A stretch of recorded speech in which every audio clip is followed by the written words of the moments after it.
Welcome to an Aries and Pisces Walk into a Coffee Shop, the podcast. We're your hosts. I'm Brigitte, she, her.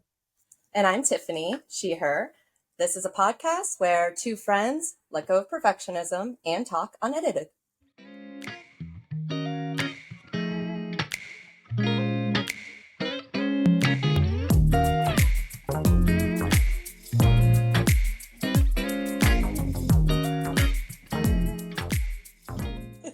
The countdown. Your eyeballs. Hello. Yeah. I saved this thing on Pinterest. I don't know if I sent it to you. I think it was from Pinterest, but it is alternatives to asking how are you? Did I send that to you? I don't think so, but you might have, and I just might have missed the notification because I'm notorious for that. I don't know if I did. I saved it to my Notion, which was good for me to reference. Yep. But I thought that was really interesting because I historically hate that question, how are you? Because I feel like there's just so much there, right? Yes, there's a lot there, and I always feel like the polite thing to do is to come up with a nice packed answer. Yes. That is digestible, and then I feel like a liar. Yes. That's... And then I feel guilty for being a liar. So I can't win either way. Yeah. Yeah. Same. So this is, I'm looking at it now, but maybe I'll read some to you. The first one I think is so sweet. It just says, "It's good to hear your voice." Oh, that is sweet. Yeah, I like that. I think that's sweet. I think that also I got this other one from somebody else that I've been saying for a while, but just saying, "It's good to see you." Mm-hmm. Yes, just stating some facts at Yeah. someone's face. Instead of this weird social dance of, asking how someone is.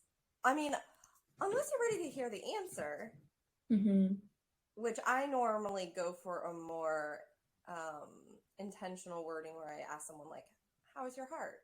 If I really actually want to know what's going on with them.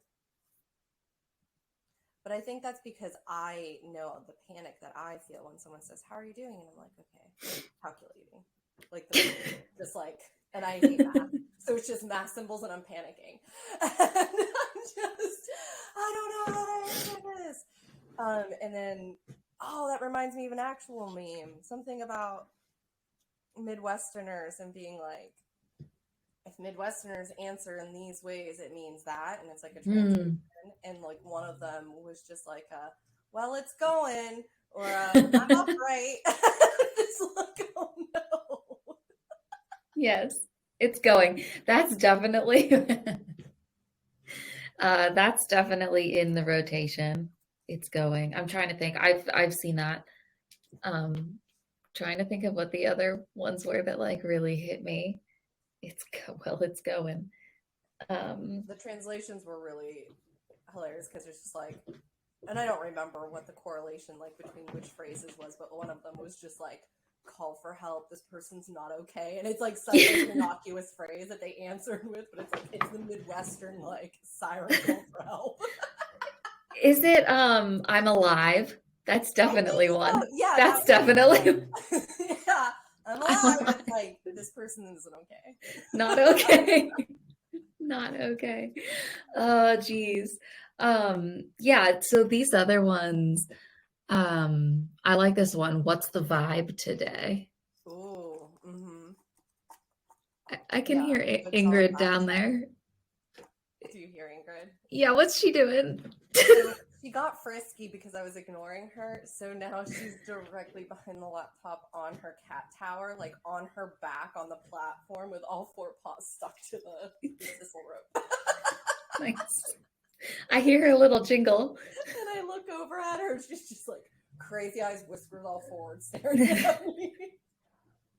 That's the vibe today. Yeah, that's the vibe. Oh, but then she got distracted by a bird, so I'm out of the depth. Same. It happens to the best of us. That's okay. I like that. I like that vibe for today. Yeah, she's been really good at that lately. Just, ooh, cozy, making the biscuits, stomping the grapes, and then it's just pandemonium, haunting, possession, murder. It's really intense. I'm not gonna lie. That sounds like me lately. Okay, so maybe it's just something in the air. Maybe it's a collective vibe, and it has, not a whole lot to do with us personally. I don't know. Yeah. Does that make you feel better or worse? Uh, Or is it well, neutral? earlier today, I was thinking about this, and I was thinking, is it just like, is it Aries season? Is that what it is? Is it like the springing forth, but also things are still kind of like chill because it's not like time yet, you Mhm. know, like, but like things are happening. So I don't know. It feels like a lot of things are just being stirred up. And like 1 minute, I'm like, all right, I'm chilling. I'm just like resting because I'm tired as hell. But then another minute, I'm like on fire, like just like fired up about something. Is So I'm that just, definitely Aries season? I'm like cycling through those Yeah, that sounds about right. I'm continuing to collect Aries, just as a heads up. to Although, collect the yeah, I have a collection of Aries. I don't. I Did you love, realize you're part of a collection I of Aries didn't, people?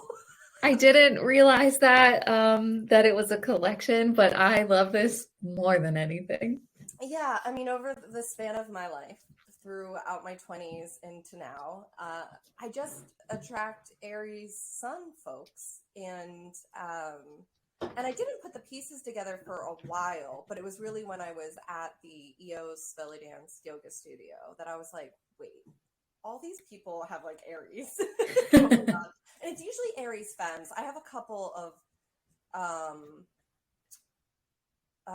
mask Aries and a non-binary Aries, but most of them are femmes, and like my inner circles are like people that are super influential in a time of my life that maybe we don't talk all the time still, but I consider them like my in-group people, like really important. And I've continued that trend now that I live Chicagoland area, where a couple of the people that I really have connected with in the burlesque community also Aries, and they know it. Mm. And it's been a delight because as soon as Aries season hits, like all the memes and all of the like weird little videos, and it's just like it's Aries season vibes, and it's just like I feel really welcomed, cozy next to the fire. It's good. But Ah, that whole like up and down cycling thing feels really true to one of the people that I've gotten to know here. All the posts are just very. I don't. I was gonna say chaotic, and I think I'm gonna lean in and say they're chaotic, where it's just like the cycle is real intense, and I think that fits for the whole spring vibe because, like you said, it's like we're springing forward, but there's like it's liminal space. mhm, There's nothing set. Things are just happening without any mhm. real certainty. And then I think it was last time we were talking about like that gardening metaphor and planting the seed and the bursting open to Yeah. sprout forth. And I'm like, if that's not chaotic, I don't know what is. Like that feels like a lot. And I've been feeling that as well. And for me, I think when it's collective, for some reason, it makes it feel better because oh, that's what it is. Because it makes me feel like because I have like the train of thought tape in my head that says maybe you need to fix this. Maybe it's you. Something's Mm. wrong with you. And then when I'm like, oh, this is collective, I'm like, oh, I'm just a human having a Yeah. human experience with other humans, and it's not me. I don't necessarily need to fix anything. I just have to get through Yes. it. Yes. That is super helpful. I think that's can that also be like categorized as the like terminal uniqueness thing? I think I've Ooh. like talked about that in therapy. but yeah, just feeling like, oh, this is just happening to me. And like, yeah, this is what's wrong with me. Like, but then you realize, like, oh my God, this is just a human fucking experience. That's it. Like, I'm just doing normal human things because I'm a human and this is a part of it. Yes, sometimes unfortunately, sometimes fortunately, but I think that terminal uniqueness makes sense because, and I don't know if this resonates with you, but I think for me, part, so that's why it's like, it's almost a both and. I think it does feel better when I realize it's collective because it does kind of relieve some pressure off of me personally. But also, well, one, it sucks that everyone is going through that because it can be painful. Also, can be cool. I mean, there's a flip side. There's can be collective stuff where it's like, wow, everyone's like doing great. That's awesome. But most of the time, I notice when it's the opposite of that because human. Where was I going with that? I had a point. I'm going to take a sip of coffee and it'll probably come to me Okay. in 3 minutes. Let's see. I keep muting my mic because the fucking allergies are real. I keep sniffling and I can't judge you for that. oh God. There's inevitably going to be a time where I don't unmute my mic or, you know. Spring.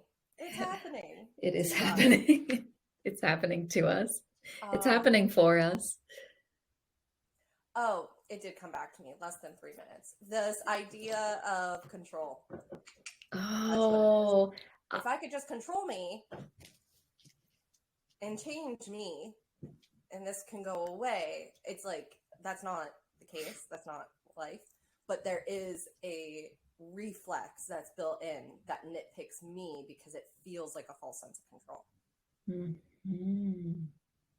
My affirmation for the week that I just chose this morning was, I release control and allow in ease. Here we are. Ease. That's been my phrase for a while. And actually, I mean, it comes back around and around. Like, ease is one of the things that I've been working on for literal years. I think it's just probably going to be a forever thing. But it came back to me in a big way during a really nice guided meditation by one of my burlesque instructors. Like, we were having a nice breathing exercise. I was struggling with a lot. And it was so nice. And they asked us to like kind of invite in a phrase and like breathe in that phrase or that word or that intention, and then like breathe out whatever you want to like let go of. And I just ended up breathing in and out like the whole idea of like, I can do things with ease. I don't have to struggle or strive or fight for. I can just soften and ease. So that has been something that's come up in a couple of different ways over the last couple of weeks. So it's nice that you're kind of on that same wavelength, but I haven't really put in the control part because I still want to think I have it. Yes, I would still like to control everything, please, and make it easy. Let's have all of that. Yeah. Yeah. I'm really finding out that it is a lot of letting go of control.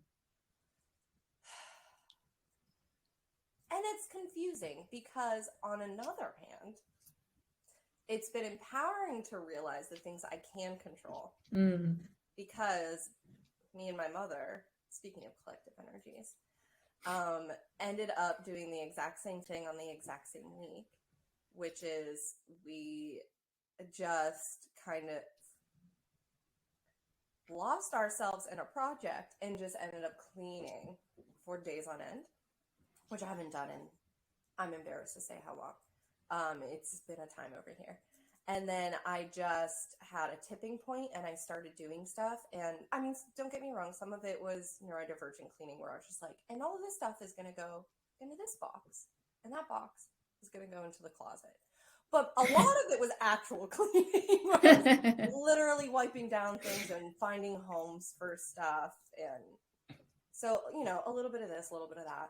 Mm-hmm. And I talked to my mom like a couple of days later, and she's like, yeah, so I had some vacation days I needed to use before they expire because capitalism. And she's like, and I got all this stuff done and started like listing all the things that she had like cleaned and like organized in the house. And I was just like, oh, me too. Like, she's a Virgo sun, I'm a Virgo moon. I feel like we had some stuff to work out, and both of us have been feeling really out of control lately. And so I'm just like, I see you. I was just like, Mm-hmm. you know, I don't have to live in this. I can just wipe it down. Organize a couple of things. Mm-hmm. Because there's a lot of other things I can't control. Yeah. I often, I was gonna say like this is my big ongoing problem, Mm-hmm. struggle in my brain of feeling out of control. And so my brain latches on to the first thing it can see as a thing to like fix or solve or do, or so I can feel like I have like a sense of control. And usually it comes in the form of, oh, you know, like this thing needs to be cleaned, or like this thing, like things around the house like that. Um, so I have been fighting a lot with those lately, but lately for like a prolonged lately. Isn't it interesting how the same thing can have like a different texture? Like, Mm. for me, I did feel, and maybe I'm misreading, so tell me if I'm wrong, but what I heard you say was something along the lines of, because you can't control certain things, you end up like hyper fixating on something to fix. And I'm going to suspect the feeling isn't good. No, yeah. Like, even if that thing gets fixed, Yeah. it's not like that was a lovely experience to have, because it's just going to be a next thing that you have to Yes. hyperfixate on. And if you can't fix it, well, then. Yeah. This is my whole meaning into this minor thing, so it can really blow up in a bigger way than it needs to. Mm-hmm. Which is almost the same thing that I did. Like, I was just like, I can't control a lot of things, but I can clean this house. Mm-hmm. But for me, I think it didn't feel so much as a hyperfixation, though it did feel very focused. Like, I kind of got, like I said, like I lost time to it. I couldn't believe how long I spent on certain things. But it offered like a big sense of relief. And I think part of it, that's why. So I've been practicing this thing around the house where, and it's cheesy as fuck, so forgive me, but when there's little things that normally are hard for me to do, the example of like wiping down the table before I eat. Mm-hmm. Like, I have the thought, or sometimes I'll even say it out loud. I was like, I deserve a clean table, or like, I love myself, so I'm cleaning this table. Mm-hmm. Like, I deserve that. Or I like myself, so I'm going to blah, blah, blah for me. And I do it with a couple of like habits around the house. And so when I got it in my head that like I needed to clean up my place to feel better, the thought that came to mind was like, I deserve to live in a house that feels good. Mm-hmm. I deserve to look around and feel at peace here. And so I'm going to give myself this clean, tidied place to lean into. And so after it was all said and done, there was still a lot of things I couldn't control, but I like looked around and I'm like, yeah, this feels good. And then I laid around most of Sunday. Yeah. I just laid in my clean home. I love that. Is it the intention? Do you think? It sounds to me like the intention, because like for my thing, I'm not like intending to clean this thing because I love myself. I am like, alert, alert, alert, you must do this or else you can't be okay. Mm-hmm. And yours sounded very much like, oh, I'm going to intend to take care of myself by doing this thing. And then like, and then I'm going to celebrate. Yeah. Practicing it in tiny ways that then when it became this bigger thing, it was easier to access because I have been conditioning my brain for weeks on end to be like, I'm doing this annoying thing, this mundane nonsense, because I like me and because I should be taken care of and I can take care of myself. Like all of those like thoughts of like, I can't take care of myself, I'm not capable. It's like these tiny little things that I've been trying to practice. And I think then when I realized, oh, and part of it was like confronting shame, because I was like ashamed that I had let the house get so out of control. And then I was like, yeah, you can keep beating yourself up for that. That's draining. And that's why you can't lift your arms to wipe that down, because you're tired. And so it was just like a little perfect storm of a bunch of different things. I think it was that, and then it just came at a really good time too. There's a belly dance teacher, Amy Sigil. You know Amy Sigil that did ITS? The name sounds familiar. I thought you might have come across it through EOS and whatnot. But Amy just celebrated 19 years of ITS, the format that she created. And so she had like an online ITS party day where she was on Zoom for like 7-ish hours, just doing a bunch of different programming, like flow classes and talks and Q&As. And she had like one of her teachers come on, 2 of her teachers come on, one to do just like a chat, another to do a class. And like there was like games and just an all-day celebration of like all things ITS with like little breaks in between. And I logged on for the flow class at the beginning of the day. And then I just had the thought where I was just like, I don't necessarily have to be on camera the whole time for this. And like, I don't have the energy to do all of the things. I'm just going to stay on. So like, I just had my little earbuds and like, I did the flow class, and then there was like the scheduled structure for all of Saturday. So I was just like, okay, 10 minutes and I'm going to do this. And then like come back and like have a snack and listen to Amy talk. And then I'm going to, while listening to Amy talk, do this. And so like, what's the body doubling? Yes. Is an ADHD friend gave me. Of Yeah. Like, you need another human or presence there to like get your brain to like do the thing. And so I was just like, I didn't think of it that way at the time, but after it was all said and done, I couldn't believe how much I'd gotten done. And I was just like, oh, body doubling. Like they didn't know they were doing that for me. Yeah. Because it wasn't just Amy. Like she was there in her studio with like a group of people. And like I said, people were coming in and out and like having different like discussions and questions. But like, because there was this like rhythm that they set and I was there for the whole thing. And then I had breaks, like scheduled like 10-minute breaks of like, oh, now I can have a snack, or like, oh, now it's like dance time and I can like take a break from this and just kind of play around with dance. And that was just like a little perfect storm to finally get me out of my winter depression.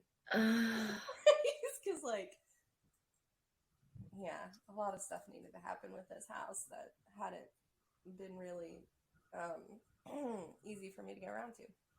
I love that so much. And I literally just this morning read an email about body doubling. Like it was Really? like, yes. I'm like, of course. Explore this more. Of course, it makes so much sense. I was thinking about this, makes me think about it. I was on a hangout kind of Zoom call at one point. I don't remember exactly what it was, but I took that time to go around and like water all my plants. And I would just like take my computer with me to the different rooms. And I was like, I felt like I had so much time to like, I was wiping plants down, like fully like dusting them. And they looked beautiful. And I felt so amazing. And I was like, I literally can't do this just on like a regular basis. Like, and yeah, then that like the beating myself up comes into it. But yeah, it's so much. Oh, I love just like having a body double. I love that so much. I love the concept of it. I will say that I probably would like to figure out how to do it more. I had a big resistance to it, and I think it has a lot to do with shame. Mm, Because it's vulnerable to be mm-hmm. like, hey, I need someone so that I can do what I should be able to do, heavy air Mm, quotations, on my own, or this is easy for other people, yada yada, all the yeah. judgments. Yeah. And I mean, honestly, I found that even just, well, like that online Zoom, like they didn't know what they were doing. They were Uh-huh. just doing their thing, and I was just kind of like phoned in with them and took advantage of that kind of like wave. But I've done the body doubling, quote unquote, just with someone on the phone, like saying like, I need to get A, B, and C done, and I want to talk to you while I do that.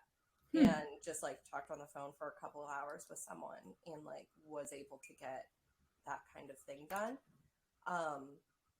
Which for me is the only reason the body doubling kind of clicked into place, because the idea of having someone physically in my space, very resistant. Did not like Mm, that idea because shame. Like I mm. didn't want them to see how bad the kitchen had gotten and to have someone standing there. And also like this weirdness of it's like twofold. Like feeling like I was kind of ignoring them by doing something else, but also them witnessing something I was ashamed of. Mm, mm. Wow. But being on the phone cuts all of that out Yeah. because the person feels paid attention to because all the cues are audio. So they don't need to see me looking at them or like doing stuff because that doesn't matter as long as I'm verbally cluing in that, yeah, I'm here and paying attention and talking to you. Yeah. And then I don't have to feel ashamed that they can see how gross something or untidy something had gotten. I think that this is so interesting to think about because um, for me, the thought of being on a phone call with somebody for any length of time gives me just gigantic anxiety. And Mm-hmm. I don't think I would be able to do anything else besides like be on the phone, like clutching the phone. Like, I used to be like that.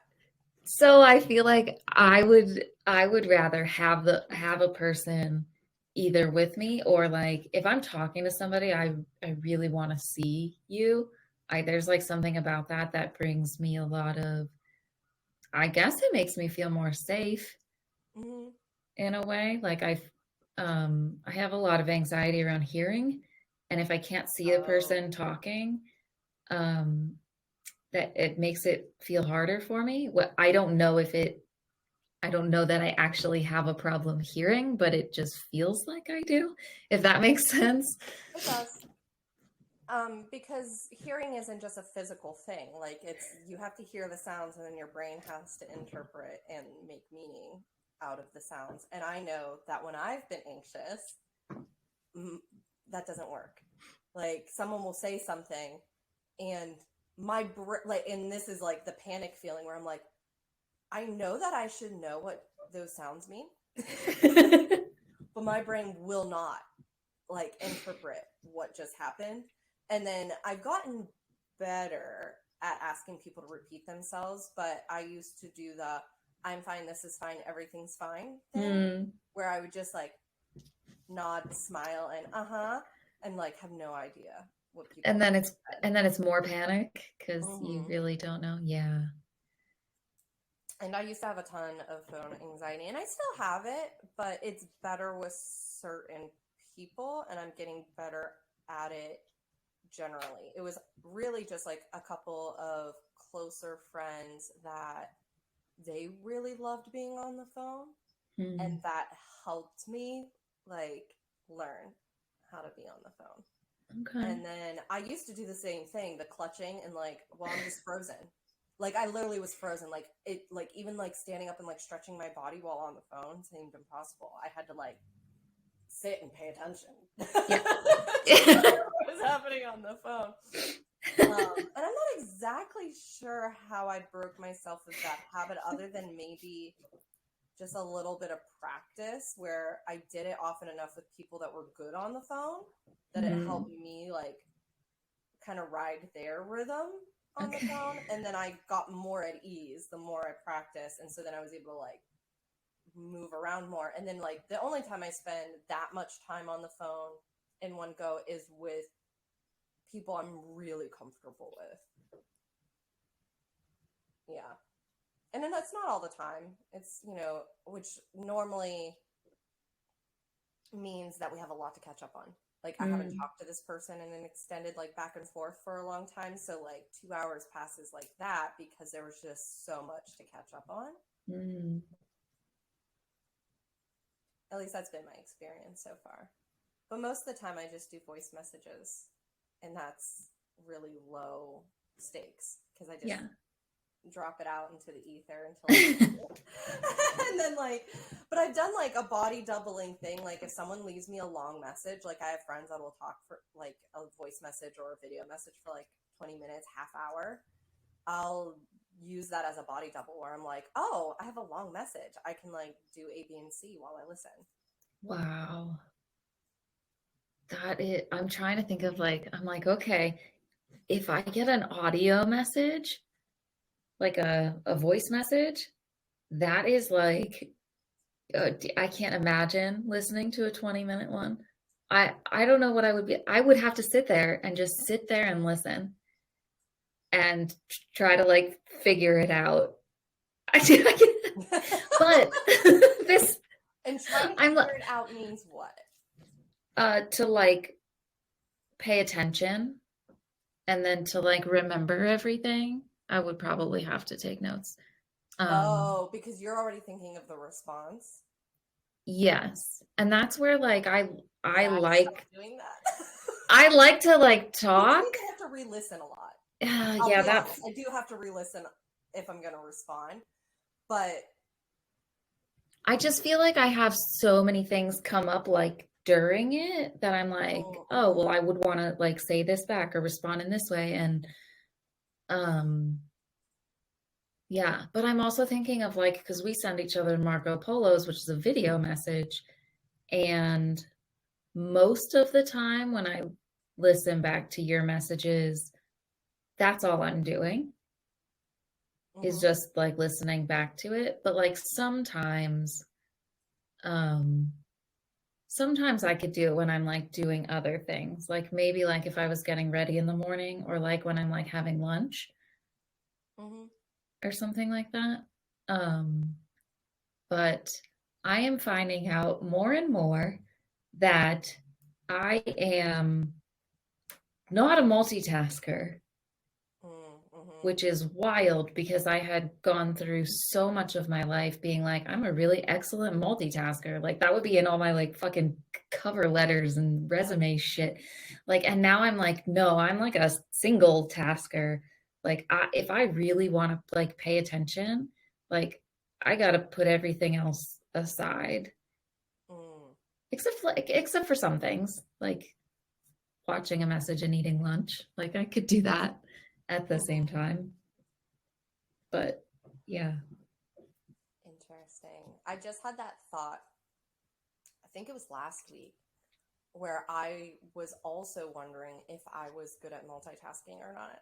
Because I was at work, and I think that I am good at multitasking if it's something I'm interested in. So like I was juggling a lot over the weekend between the Zoom call and all this tidying and organizing, and it felt good. It felt energizing. Like they were kind of like feedback looping each other.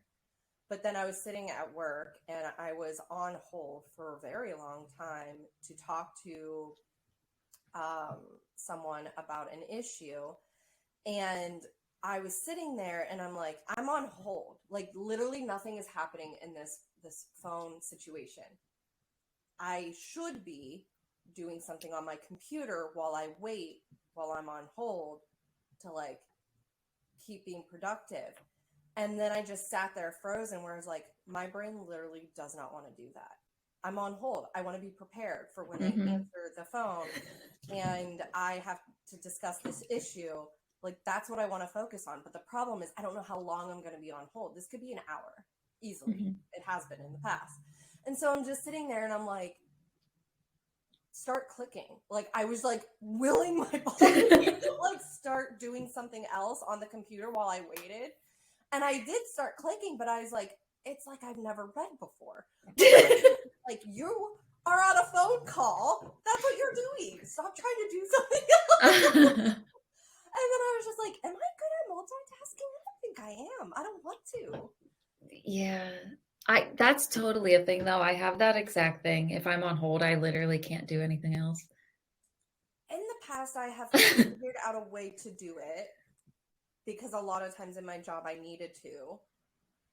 But I think I was just so tired and overwhelmed that day and frustrated that my brain was just like, no. And then that's when the thought popped up where I'm like, am I good at multitasking, or did I just feel like I had to like get by in all the things? Because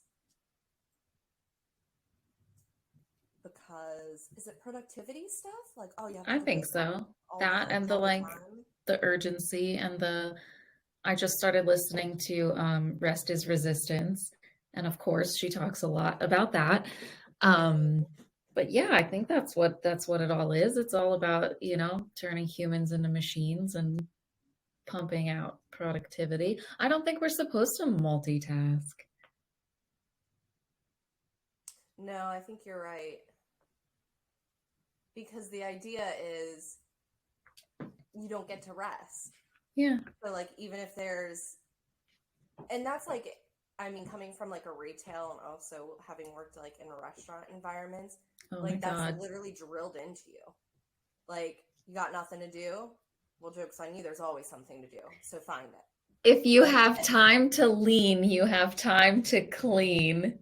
Go fuck yourselves. Get wrecked. Yeah. Oh God, we were at a restaurant the other week and this lady was telling these poor young kids that are like waiting these tables that what was she shouting? No empty hands. She just kept like saying that to them and I was like, you poor kid, like it was it made me nuts. I wanted to tell everybody just fucking chill. Like it doesn't matter. Like none of that matters. The false sense of urgency is a big piece of it that I've been, and I think you're right. It's all related. Like, this false sense of urgency is related to the productivity, related to the you don't get to be a human that needs rest or decompression. Like, it's just, if you have time to lean, you have time to do something else, and it's just like, maybe we need and have breakdowns. Yeah. Maybe the resting is actually beneficial and productive. Yeah, that's what I was telling myself a lot yesterday, because I did lay down quite a bit in my clean apartment and had the anxiety rise, like in my chest and my throat, and I'm like, oh, it's there again. Like, if you have time to lay down, you could be organizing that box over there that you just dumped a bunch of stuff into yesterday to get it out of your sight. And then I resisted the urge. Good. And rested. Good. Mostly. Yeah. You did your best. Yeah, I'm learning and practicing. Yeah. That also makes me think of the one phrase that we used to say in college, which was, I'll sleep when I'm dead. Oh, yeah. That one was said. What the fuck? Now I'm like, nope, I will sleep at the allotted time. I'll be in bed for the allotted amount of time. With the intention to sleep. The sleeping is, that's hit or miss, but you bet I will be in bed for the amount of time. Yeah, so even if it's not sleep, it's a different kind of rest. Yeah. Lately I have been saying that, so we're not asking, how did you sleep? We're not asking that because, I've been like switching what I've been saying to, I'm sleeping. I slept and I woke up a lot. So like both of the things are true, instead of just being like, oh, well, like I woke up a lot and I was tossing and turning and all blah, blah, blah, blah, blah, blah, blah. Well, I also slept. Like I did that too. Go me. Oh, I like this reframing. Yeah, that's a good one. It's still really hard because of the times that I'm not asleep, but Mm-hmm. I'm trying. I'm trying to clutch onto that. Yes, I also have that. It's also confusing when I've had the question asked, oh, like, did you get enough sleep, or, do you feel rested? And I'm just like, or the dreaded, how much did you sleep? Because I'm just like, I literally can't tell you because I have a rule now. I can't look at the clock at certain times. Mm. And because I'll fixate and ruminate and get real stressed out about, oh no, another hour went by. And so, Mm. like, while I was in bed Mm-hmm. for an extended amount. Yeah. Now, how much I slept in that amount? Couldn't tell you. And then, like, it's been rudely suggested that I should get one of those watches that tells me. And I'm like, I don't want to know. No, that Because doesn't. if I find out it's not the way that I thought it was going to go, I don't know what. I don't know. I don't want to have that on my shoulders. I'll tell you that I had one of those watches and I did that. I did the whole thing. It didn't give me any useful data. Yeah, I think I would just be stressed out when it wasn't great and then be like, well, then why am I so tired if it was good? Yeah, I I've had think, both experiences. yeah, don't do it. It's not worth it. It's not, Thank I you don't for think this it's, other personal anecdote because a lot of people have said that to me when I've like what's it gonna mentioned tell? sleep stuff. What's it gonna tell you? It's gonna be like, you were in this level of sleep at this time, and then you cycled through all of it, and then you cycled through all of it, and then that's what you every night. It's not gonna tell you anything that's gonna change how you feel. Right. And in fact, I'm just because my thought is there have definitely been times where I know I slept a lot and I woke up exhausted. Yeah. And I'm just like, well, that sucked. So I get 8 hours and I'm just tired anyway. Cool. Or I've also had the weird experience where, like, I know that I did not get enough sleep. I wasn't in bed at the right time. I toss and turn a lot. I woke up too early. But strangely, for some reason, mid morning, I got like, I don't know, maybe it's just exhaustion high. I'm not sure. But I'm like, almost euphoria where I'm just like, I don't know, I feel great. Like, I can do stuff. Like, and I just like go throughout my day, like, kind of feeling energized. So I'm like, I don't know. Yeah. I think I will propose this that it's not just the sleep. It's the everything, right? Exactly. It's the fucking everything. It's the it's the it's the week, it's the day, it's the phase of the menstrual cycle, it's the phase of the moon, it's the astrology, it's the season, it's what you ate, it's like what you did that day. Like, it's all of it. Yes. You can't just put it on one thing. So I've been sleeping. I've been waking up a lot. I've been sleeping. I've been putting in time in bed. And that's so don't ask me how I slept.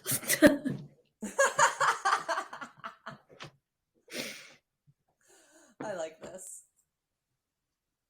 Oh,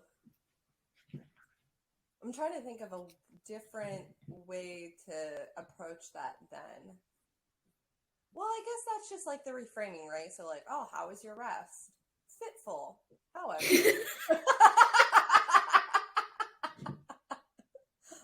I just say fitful, but say it like that. Like, you said fitful like you were delighted. And I was like, that's great. That's great. That's fitful. That's great. That's the end. That's all we needed.